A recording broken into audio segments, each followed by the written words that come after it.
Bismillahirrahmanirrahim. Assalamualaikum warahmatullahi wabarakatuh.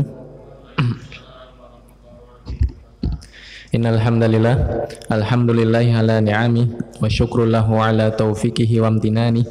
Asyhadu an la ilaha illallah ta'ziman bi sya'ni wa asyhadu anna Muhammadan 'abduhu wa rasuluhu ad-da'i ila ridwani. Sallallahu ala nabiyyina Muhammadin wa ala alihi wa ashabihi wa man tabi'ahum bi ihsanin ila yaumiddin, amma ba'd. Qala Allah ta'ala fil Qur'anil Karim ba'da na'udzu billahi minasyaitonir rajim. Ya ayyuhalladzina amanu taqullaha haqqa tuqatih wa la tamutunna illa wa antum muslimun. Wa qala Rasulullah sallallahu alaihi wasallam fil hadits syarif, ittaqillaha haitsu ma kunta wa atbi'is sayyi'atal hasanata tamhuha wa khaliqin nas bi khuluqin hasanin. Baik, jamaah kajian Ahad Pagi yang dimuliakan Allah Subhanahu wa taala. Alhamdulillah, puji syukur kita haturkan kepada Allah Subhanahu wa taala yang mana Allah telah memberikan berbagai kenikmatan kepada kita semuanya, yang mana nikmat tersebut ketika kita menghitungnya maka itu tidak akan mampu. Sebagaimana firman Allah Subhanahu wa taala, "Wa in ta'udu ni'matallahi la tuhsuha." Yang artinya ketika engkau menghitung nikmat Allah maka niscaya engkau tidak akan mampu menghitungnya. Terlebih ada dua nikmat yang manusia ini sering lalai atau sering tertipu terhadap dua nikmat tersebut. Sebagaimana yang dikabarkan oleh Rasulullah Sallallahu Alaihi Wasallam dalam sebuah hadisnya yang diriwayatkan oleh Imam Bukhari. Rasulullah bersabda, ni'matani maghbunun fihima katsirun minan nas, as-sihhatu wal faragh. Ada dua nikmat yang manusia sering tertipu atau sering lalai untuk bersyukur terhadap dua nikmat tersebut. Apa? As-sihhatu wal faragh. Nikmat kesehatan dan juga nikmat kesempatan. Maka betapa banyak manusia yang saat ini diberikan nikmat sehat tetapi tidak merasa bahwasanya kesehatan yang ia peroleh ini merupakan nikmat dari Allah yang sungguh sangat besar sekali. Kalau kita lihat saudara-saudara kita yang sedang terbaring di rumah sakit, tidak mampu melakukan aktivitas apapun, maka mereka akan merindukan kesehatan tersebut. Sehingga karenanya salah seorang penyair Arab itu pernah membuat pepatah atau membuat syair. Apa bunyinya? As-sihhatu tajun fawqa ra'si as-sihha la yarahu ilal marid. Kesehatan itu adalah mahkota yang berada di atas kepala orang-orang yang sehat. La yarahu ilal marid, tetapi tidak ada yang bisa melihat mahkota tersebut kecuali orang yang sakit. Maka nikmat sehat yang kita peroleh ini harus kita pergunakan dengan sebaik-baiknya sesuai dengan kehendak Allah SWT, zat yang memberikan nikmat sehat tersebut. Kemudian juga nikmat kesempatan. Ya, betapa banyak orang yang diberikan waktu luang oleh Allah Subhanahu wa taala tetapi tidak mau atau tidak mampu menggunakan waktu luang tersebut untuk hal-hal yang bermanfaat. Baik itu manfaat untuk akhirat maupun dunia. Jadi hanya sekedar untuk main-main saja, ya, iseng-iseng saja. Terutama pemuda-pemuda ketika mempunyai waktu luang lebih suka mabar, main bareng, main game online dan lain sebagainya. Sampai tengah malam, bahkan sampai hampir subuh. Nanti ketika waktu subuh datang malah tidur. Nah, maka ini orang yang lalai terhadap nikmat kesempatan tersebut. Ya, tidak menggunakan kesempatan ini, waktu luang ini digunakan untuk sebaik-baiknya. Karenanya Rasulullah Shallallahu Alaihi Wasallam juga pernah mengingatkan dalam sebuah hadis yang diriwayatkan oleh Imam Hakim. Rasulullah mengatakan, Innallaha yu'tid dunya liman yuhib wala yuhib. Sesungguhnya Allah Subhanahu wa taala ini memberikan nikmat dunia kepada orang yang dicintai dan orang yang tidak dicintai. Artinya orang beriman, orang muslim atau orang kafir, orang yang soleh atau yang ahli maksiat, itu semuanya diberikan kenikmatan dunia oleh Allah Subhanahu wa taala. Itu kata Rasulullah. Wala yu'til iman illa man yuhib. Tetapi Allah tidak akan memberikan nikmat keimanan kecuali hanya kepada orang yang dicintainya. Artinya apa? ketika kita memperoleh nikmat keimanan dari Allah Subhanahu wa taala, lalu dengan nikmat keimanan tersebut menggerakkan hati dan anggota tubuh kita untuk beramal soleh, melakukan kebaikan, diantaranya adalah menghadiri kajian-kajian ilmu seperti ini, maka itu adalah nikmat yang sangat luar biasa. Kenapa? Kata Rasulullah, Allah tidak memberikan nikmat keimanan ini kecuali kepada orang yang dicintainya. Maka mudah-mudahan kita yang hadir di sini ya, menjadi orang yang senantiasa dicintai oleh Allah Subhanahu wa taala, dan ketika Allah ridha dan cinta kepada kita, mudah-mudahan kelak Allah akan mengumpulkan kita semuanya di surganya Allah Subhanahu wa taala. Amin ya rabbal alamin. Salawat serta salam semoga tetap tercurah kepada Rasulullah Muhammad sallallahu alaihi wasallam beserta keluarganya, sahabat, dan orang-orang yang senantiasa mengikuti sunnah beliau hingga hari kiamat nanti. Dan semoga Allah Subhanahu wa ta'ala berkenan terus memberikan hidayah kepada kita sehingga kita mampu berpegang teguh kepada sunnah Nabi Muhammad SAW sampai akhir hayat nanti. Kenapa demikian? Karena orang yang selalu memegang teguh sunnah Rasulullah SAW lah nanti yang akan mendapatkan syafaat dari beliau. Dan mudah-mudahan ketika kita mampu mengamalkan ajaran-ajaran sunnah yang diajarkan oleh Nabi kita SAW, kita bisa berkesempatan ketika di surga bisa bertetangga ya, atau dekat dengan Rasulullah di surga. Kira-kira pengen nggak menjadi tetangga dekat Rasulullah di surga? Pengen ya. Caranya gimana? Banyak sebenarnya caranya, tetapi ada salah satu cara yang bisa kita lakukan, sebenarnya mudah, tetapi banyak orang yang tidak mampu melakukannya. Apa? Yaitu dalam sebuah hadis riwayat Muslim dikisahkan ada seorang sahabat bernama Robiah bin Ka'ab al-Aslami ya. Saya ulangi, Robiah bin Ka'ab al-Aslami radhiyallahu anhu. Ini adalah sahabat yang dari golongan anak-anak kecil. Jadi sahabat itu kan ada yang sudah tua baru masuk Islam, ada yang pemuda masuk Islam. Nah, Robiah bin Ka'ab ini dari golongan anak-anak yang belum balik. Tetapi Robiah bin Ka'ab al-Aslami ini beliau selalu setia membersamai Nabi ketika Nabi melakukan perjalanan. Itu bentuk rasa cinta beliau kepada Nabi Shallallahu Alaihi Wasallam. Nah, apa tugas yang rutin Robiah lakukan ini? Yaitu menuangkan air ketika Rasulullah hendak berwudu. Ya, ketika Rasulullah hendak berwudu, ini Robiah yang akan mencarikan air lalu menuangkan kepada Rasul. Karena kalau zaman dahulu kan tidak seperti sekarang, di masjid-masjid sudah banyak tempat-tempat wudu, keran tinggal putar. Kalau dulu enggak, ketika melakukan perjalanan hendak sholat ya harus mencari air dulu untuk berwudu. Nah, Robiah lah yang mengambilkan air dan menuangkannya kepada Rasul. Nah, karena kesetiaan Robiah, maka pada suatu hari Rasulullah Shallallahu Alaihi Wasallam menawarkan sesuatu kepada Robiah. Salni u'tika. Robiah, mintalah kepadaku sesuatu, akan aku beri. Ya, terserah apa saja mintanya.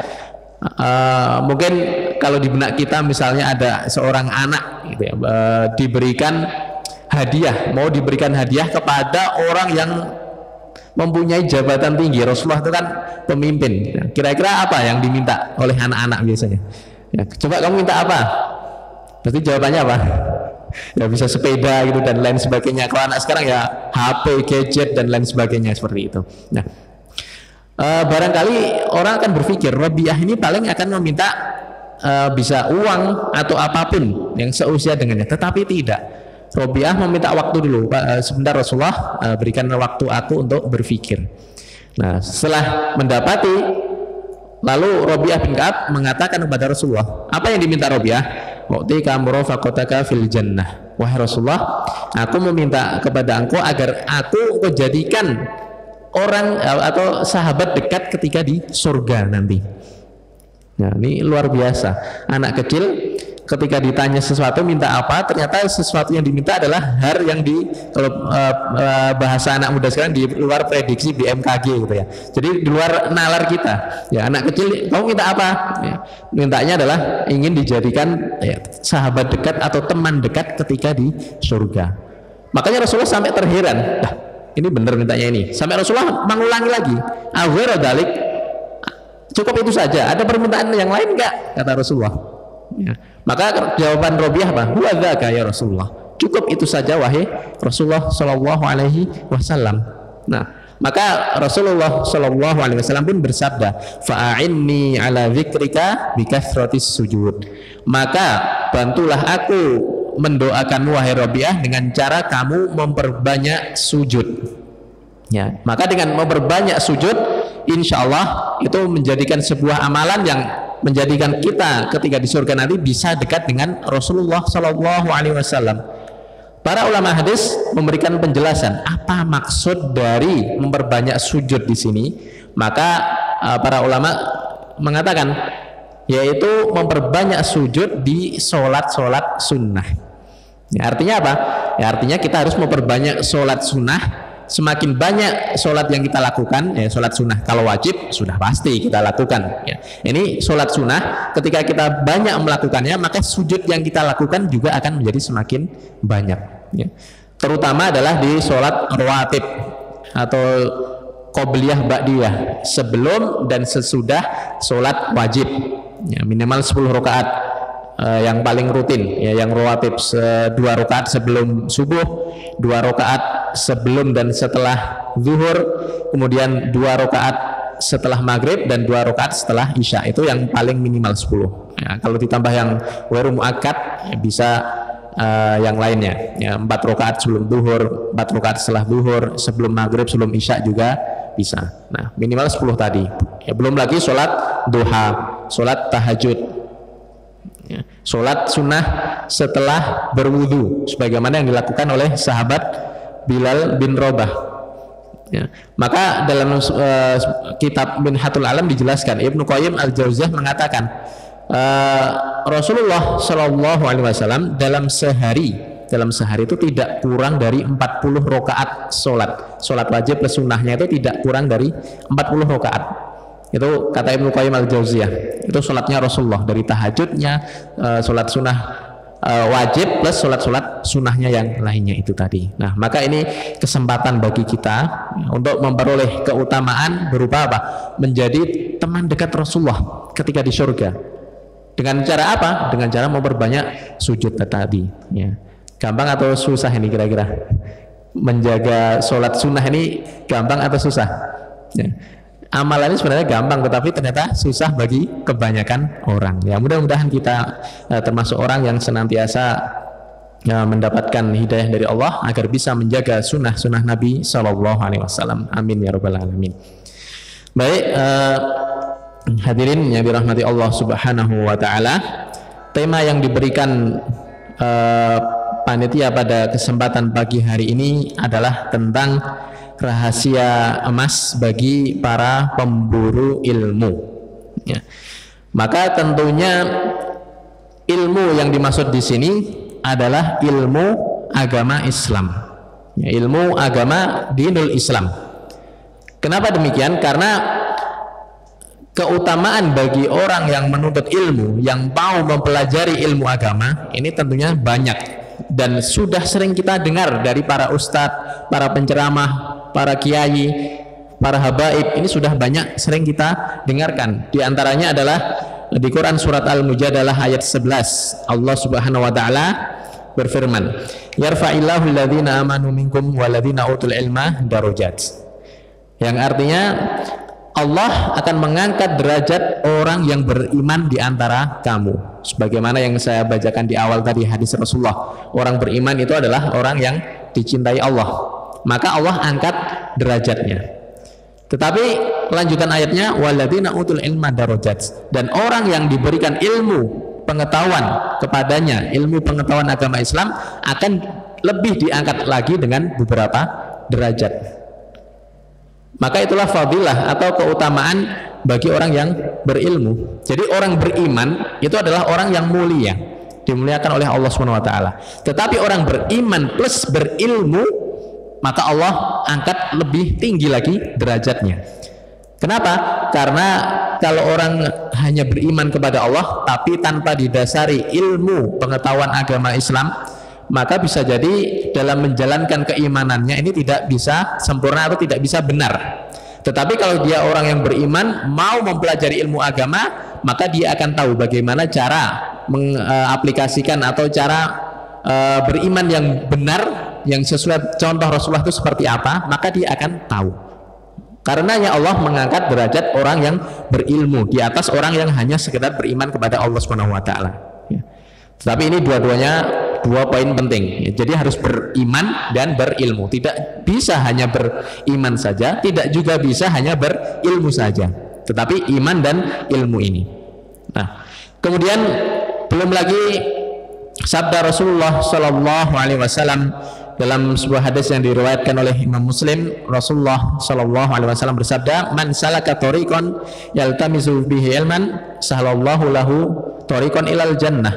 Barang siapa yang menempuh jalan untuk melakukan tolabul ilmi atau menempuh ilmu, menuntut ilmu, maka Allah akan mudahkan baginya jalan menuju surga. Nah, maka ini adalah keutamaan atau fadilah yang didapatkan oleh seseorang yang melakukan perjalanan untuk menuntut ilmu. Maka Allah akan memudahkan baginya jalan menuju surga. Nah, pertanyaannya adalah apakah semua penuntut ilmu, orang yang hadir di majelis ilmu, mempelajari ilmu agama, bahkan menghafal Al-Quran misalnya, apakah semuanya akan mendapatkan keutamaan tersebut? Maka belum tentu. Ya, maka harus ada beberapa hal yang perlu dia perhatikan. Maka itulah yang akan kita bahas pada pagi hari ini. Ya, mudah-mudahan orang, ya termasuk kita semuanya yang rajin hadir di majelis ilmu, yang semangat dalam mencari ilmu agama, ini mendapatkan keutamaan tadi, diangkat derajatnya oleh Allah di atas orang beriman. Kemudian juga Allah mudahkan baginya jalan menuju surganya. Maka beberapa hal yang perlu diperhatikan bagi pemburu ilmu atau penuntut ilmu, orang yang mencari ilmu agama, adalah niat. Ya, adalah niat. Maka dalam sebuah kitab-kitab hadis, diantaranya adalah kitab Arba'in Nawawi, karangan Imam Nawawi. Jadi ada 42 hadis, itu pun dibuka dengan bab niat. Ya, dibuka dengan bab niat. Kenapa? Karena niat ini adalah merupakan ibadah hati. Jadi niat itu adalah ibadah, tapi yang melakukan adalah hati kita. Nah, beberapa ulama memberikan definisi atau pengertian ibadah. Apa itu yang dimaksud dengan ibadah? Maka para ulama mengatakan ibadah itu adalah ismun jami' likulli ma yuhibbullahu wa yardahu min a'malin zahirah wa batinah. Yang artinya ibadah itu adalah segala sesuatu yang Allah ridho dan mencintai terhadap hal tersebut. Ya, segala sesuatu yang Allah ridho dan cinta terhadap hal tersebut. Ya. Min a'malin zahirah wal batinah, dari amalan-amalan yang zahir dan amalan-amalan yang batin. Ya, jadi amalan yang zahir yang dilakukan anggota badan, dan juga amalan batin, amalan yang dilakukan oleh hati. Maka itulah ibadah. Ya, itulah ibadah. Maka kalau kita ditanya apa itu ibadah, kebanyakan ibadah itu ya sholat, puasa, zakat. Ya nggak salah, benar. Itu adalah ibadah, sesuatu yang Allah ridhoi, Allah cinta, yang dilakukan oleh anggota badan yang zahir. Ya. Tetapi ada ibadah lain, yaitu ibadah yang dilakukan oleh hati, yaitu ibadah batin.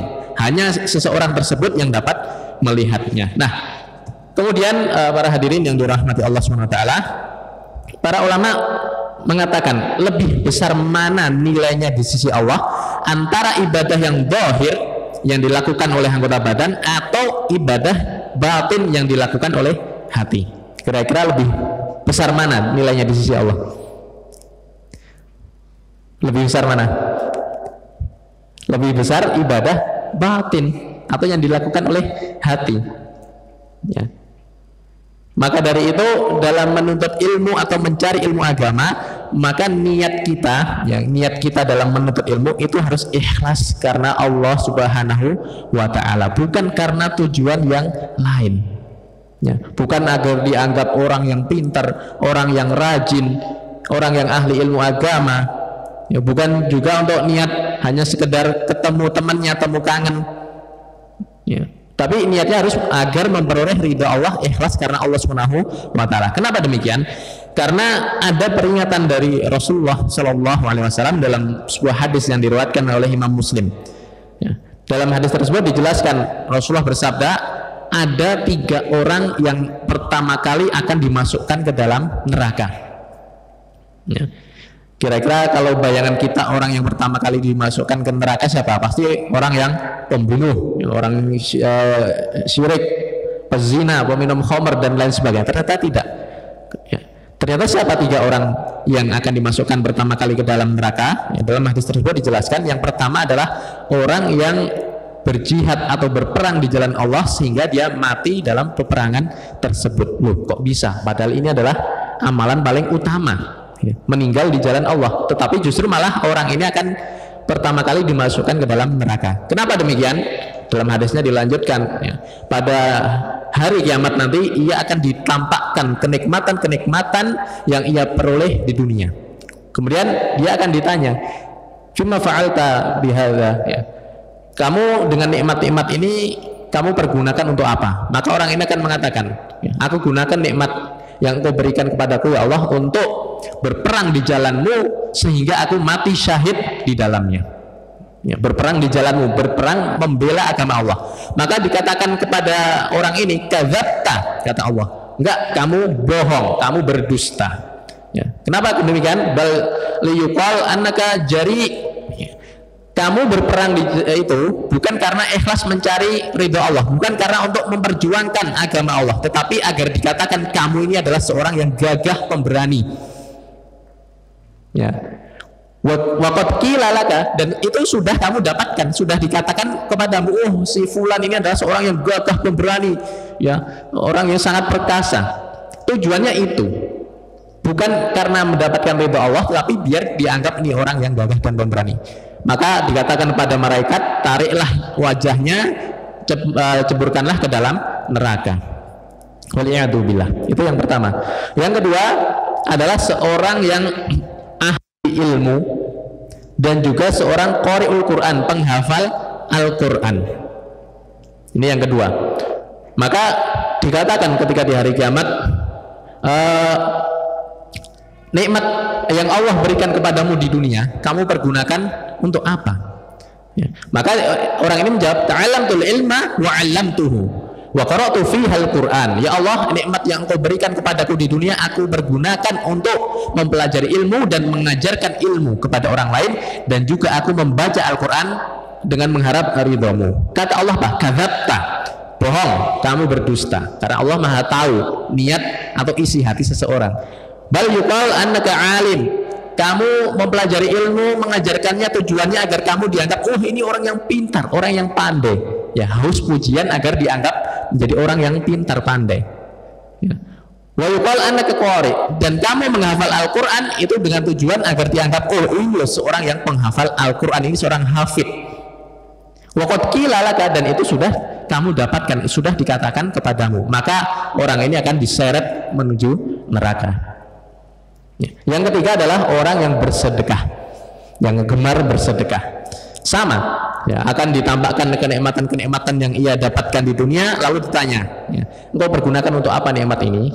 Maka dia menjawab, tidak lain yang tidak bukan nikmat yang engkau berikan kepada aku pergunakan untuk infak dan sedekah di jalanmu, ya Allah. Kadzabta, kamu berbohong. Bal liyuqal annaka jawad, tetapi kamu melakukan sedekah dan infak agar dikatakan kamu ini adalah seorang yang dermawan. Waqad qila laka, dan itu sudah kamu dapatkan, sudah dikatakan kepadamu. Maka dilemparlah ke dalam neraka. Nah, maka dari sini hadirin yang dirahmati Allah SWT, kita ketahui bahwasanya amalan hati seseorang atau niat seseorang itu bahkan bisa mengalahkan amalan zahir yang dia lakukan. Ya, dia berperang di jalan Allah dengan tangan, kakinya, dan hartanya. Dia berinfak dengan uangnya. Dia menghafal Al-Quran, dia mempelajari ilmu agama dengan mata, telinga, lisan, dan semuanya. Tetapi semuanya itu tidak ada artinya ketika amalan hatinya, amalan ibadahnya yang dilakukan oleh hati ternyata tidak benar, dan ujung-ujungnya malah masuk ke dalam neraka. Na'udzubillah min dzalik. Maka dari itu penting bagi kita sekali lagi untuk mengikhlaskan niat ketika dalam menuntut ilmu, dalam menghadiri majelis-majelis ilmu.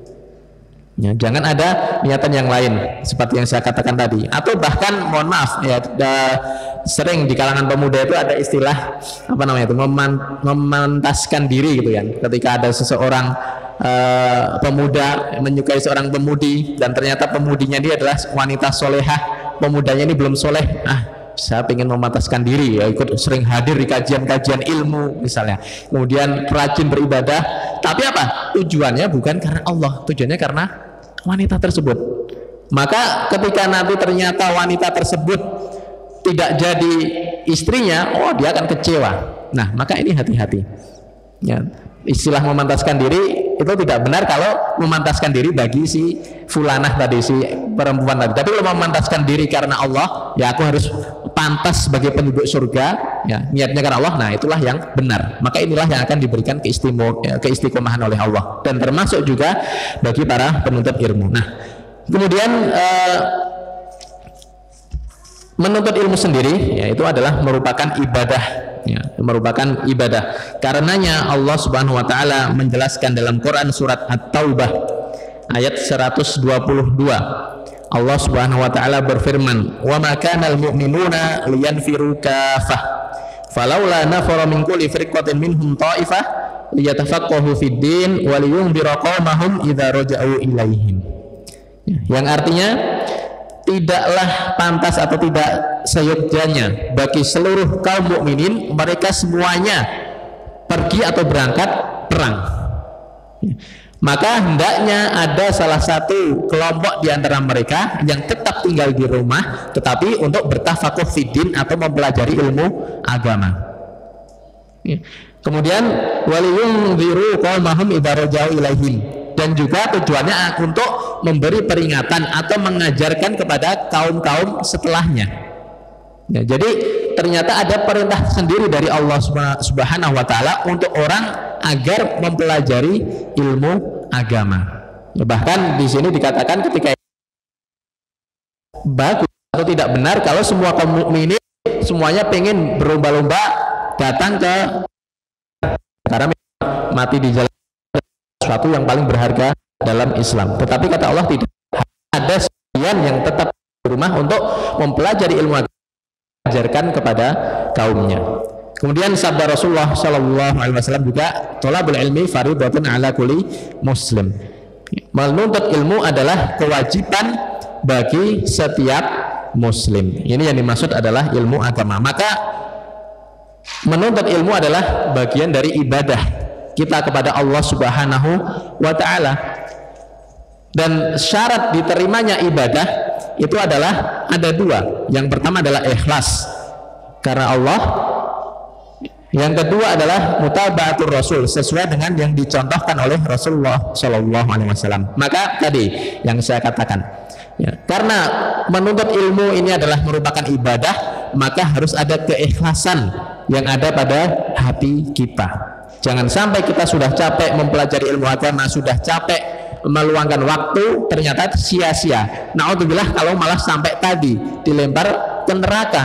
Karena apa? Niatnya tidak ikhlas agar dianggap sebagai orang pintar, orang alim dan lain sebagainya. Na'udzubillah. Nah, maka ada kiat-kiat atau mungkin tolak ukur barometer kapan seseorang itu dikatakan ikhlas dalam menuntut ilmu. Ya, ada 4 hal setidaknya ya, sebagai barometer atau ukuran seseorang dikatakan bisa ikhlas dalam menuntut ilmu. Yang pertama adalah antan wiya bidzalika imtitsali amrillah. Yang pertama adalah dia menuntut ilmu ya, itu diniatkan untuk melaksanakan perintah Allah. Karena tadi ya di At-Taubah ayat 122 tadi Allah memerintahkan orang-orang beriman sebagiannya untuk menuntut ilmu atau mempelajari ilmu agama. Kemudian Rasulullah juga mengatakan menuntut ilmu adalah kewajiban bagi setiap muslim. Maka itu niat yang kita lakukan. Ya, aku datang ke majelis ilmu karena apa? Karena Allah yang menyuruh. Karena Rasulullah SAW yang memerintahkan. Makanya aku lakukan. Nah, ini salah satu ya, hal poin pertama yang mana seseorang dikatakan ikhlas dalam tolabul ilmi adalah manakala dia hadir di majelis ilmu. Karena apa? Karena ini aku melakukan perintah dari Allah dan Rasulnya. Itu yang pertama.